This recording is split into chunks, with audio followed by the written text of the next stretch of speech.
Hey friend, welcome back to Chronic Health Solutions. If you've been following along, we are in the middle of a 4-part mini-series about inflammation, and today we're going to be talking about something that most people overlook when they are trying to reduce chronic symptoms or when they are battling chronic inflammation, and that is sleep. Not just how many hours you get, but also the quality of that sleep and also how important it is and the impact it has on your body's ability to heal. So if you've been feeling inflamed, puffy, or just having like joint pain, things like that, but maybe you're also wired but tired at night, tossing and turning, or waking up like you didn't sleep at all, then I want you to listen close to today's episode. Let's talk about why sleep matters more than you think when it comes to inflammation and how to start getting better rest without having to do a complete life overhaul. Let's get started. Welcome to Chronic Health Solutions. If you are more than just a tired mom, I'm talking trying to make it through the day without crashing by noon, you're not alone. I'm Ashley, a wife, mom, and certified health coach. I've been where you are, battling chronic health symptoms such as brain fog, joint pain, and fatigue that made me wonder if I'd ever feel like myself again. After uncovering root causes like stress, poor sleep, and hormone imbalance, I found simple health routines to feel better, one habit at a time. Keeping up with your kids is not impossible. Pop in your earbuds and take a break from the chaos. It's you time. Okay, whenever it comes to inflammation, we often think about like diet, supplements, or even exercise. And while yes, absolutely all of those things matter, what a lot of people don't realize is that sleep is your body's number one time to recover, to regulate, and to reset inflammation. So when we are not getting quality rest, especially if it's night after night, it sends stress signals to the body, and that's going to ramp up inflammation. It's also going to tax your immune system, and it's going to make it harder for your body to heal. No matter how clean your diet is, no matter how much you're moving your body, all of that. If you are stuck in a cycle of pain or puffiness, and also you're getting poor sleep, it is very likely that those two are feeding off of each other. But here's the good news. Improving your sleep is one of the most powerful and also most natural ways to support your body's healing. I will be honest with you, there was a season in my life whenever sleep was such a struggle for me. I remember before I had kids, I never understood. I thought, how do people have trouble sleeping? Of course, I had an undiagnosed thyroid disease that I was tired all the time. And so I never had trouble falling asleep. I thought I could sleep anytime. Going to sleep is not an issue for me. But then after I had kids, I had this season where I really was struggling with sleep. I would struggle to fall asleep at night. I would lay there exhausted, but not able to actually fall asleep. Or sometimes I would wake up around 3 a.m. Maybe I had like some kind of a bad dream, or I woke up in a panic and having like racing thoughts, feeling very tense. My body was aching. And then I would make another bad choice and I would grab my phone and scroll, which of course would keep me up. And then I would just toss and turn and feel completely exhausted the rest of the day, just trying to drag myself through the day, completely depleted. And what was worse was that the less I slept, the more inflamed I felt, but I really didn't even put those two together. I didn't correlate the two. My joints would hurt more though. My brain obviously felt foggier. My body just felt swollen and puffier. I just felt more stiff everywhere. And, I just thought, okay, this is just mom life. It's a season. It'll pass. It wasn't until I started, developing good sleep hygiene and also just really trying to be consistent with a sleep routine that things began to shift for me. And I realized that it wasn't just like, sleep isn't just this thing where you can say, oh, it's really nice if you get good sleep, but if you don't, oh well. It is actually absolutely necessary for you to get good sleep, especially whenever you're dealing with some kind of a chronic condition or chronic symptoms. And you're trying to work towards healing your body, you must get sleep. And especially as a mom, whenever our bodies are trying to recover, we have to have sleep. So let's just talk about what is really going on here. Whenever you don't sleep well, your cortisol levels are going to stay high, keeping your nervous system in stress mode. We talked a little bit about this last week related to cortisol and stress and all of that. Your body will also begin to produce more inflammatory cytokines, which are these little messenger chemicals that trigger inflammation in the body. Your immune system is going to get out of rhythm. It's going to really, honestly, it taxes your immune system, which can lead to flare-ups. It can lead to fatigue. It can lead to sickness and things like that. And then most importantly is the fact that when you're not getting that good, consistent quality sleep, your body is missing its window to repair at night. So think of your body as like you have sleep as like a body's nightly check-in, where the cleanup crew, the construction crew all come together and they are taking care of everything in your body. And I know that sleep can feel really hard whenever you're dealing with chronic symptoms, or maybe you have little kids at home, maybe you have a baby. That was a lot of what was going on for me as I look back now. I had 4 kids in 3.5 years with a set of twins in there.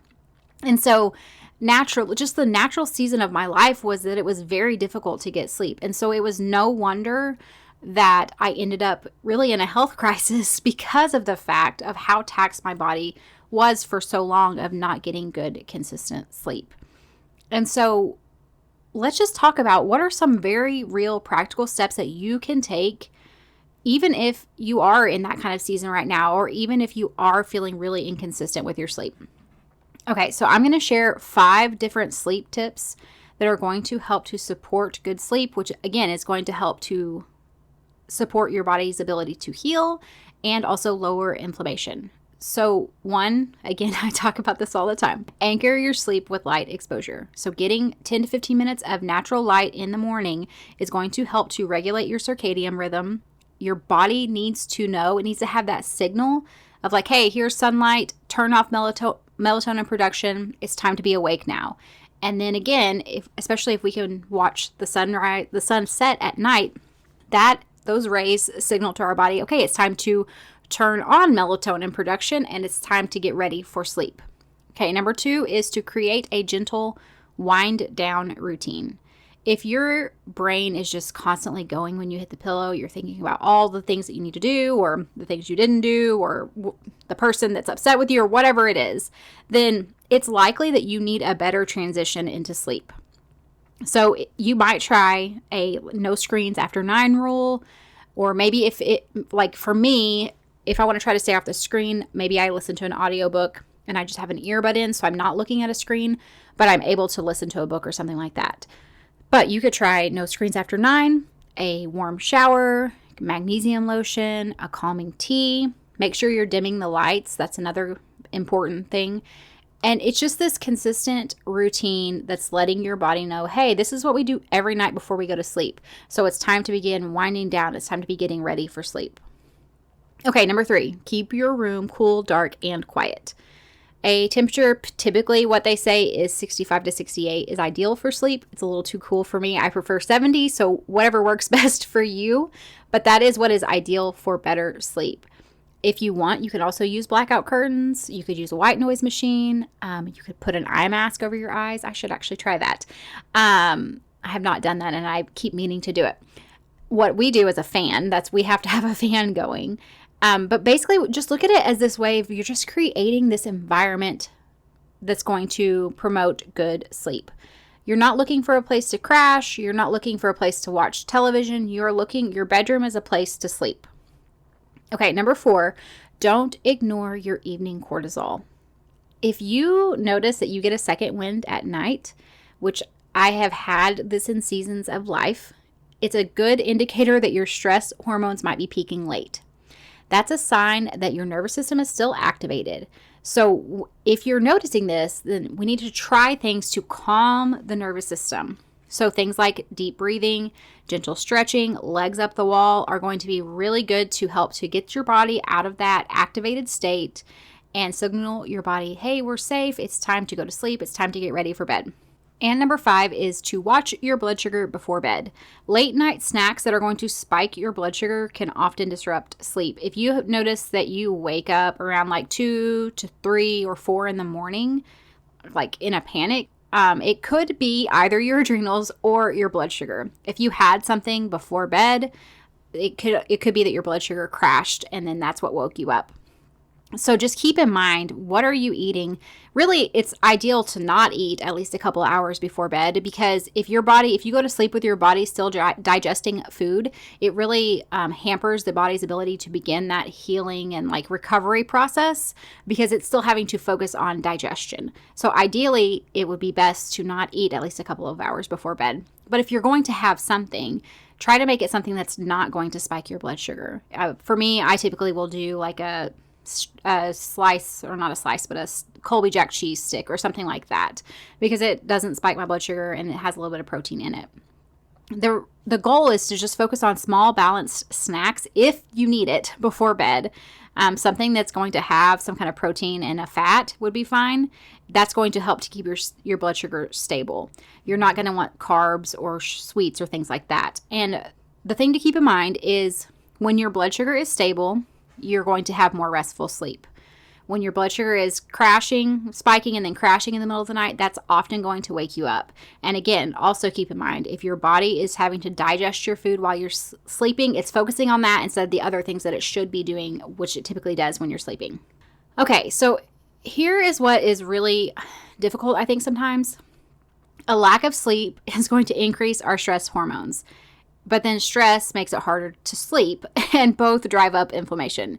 So if you are feeling like your body is just stuck in that cycle, I just want to say I understand, and I have been there before, and I can also tell you it is possible to get out of it. It just takes a little bit of consistent work, and it takes time. You just have to look at where are some ways where I can break this pattern and reset it to do what it needs to be doing instead. And that's why we're going to just continue to focus on what can I do consistently, not what can I do absolutely perfect, but what can I do consistently. Even if it is just taking one small shift, like dimming the lights 30 minutes earlier or turning off your phone an hour before bed, or maybe it's that you get some kind of a white noise machine or blackout curtains or whatever. Anything that can help your sleep and then also start to train your nervous system that rest is safe and that you are safe again is ideal. So if you had to pick one of these this week, one small sleep supporting change that you could try, what would it be? Let's go over them again. Would it be anchoring your sleep with light exposure, creating a bedtime routine, keeping your room cool, dark, and quiet? Don't ignore your evening cortisol, which means, of course, that if we notice that we are feeling very wide awake, we're figuring out a way to calm the body and get out of that sympathetic state.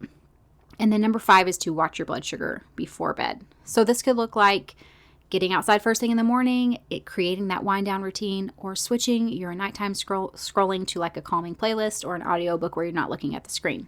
Whatever it is, find something that's going to help you to reset your sleep to be, 1, getting more sleep, and then 2, better quality sleep.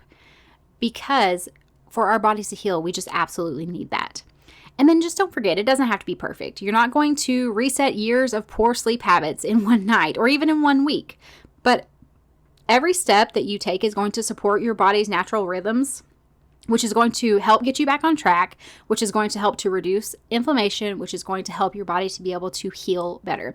It all just kind of snowballs on top of itself. So if you do any of these, please come over to our free Facebook community and share it with us there. I'll have it linked down in the show notes below, or you can find me on social media. All of that is linked below as well, and share with me how it's going for you.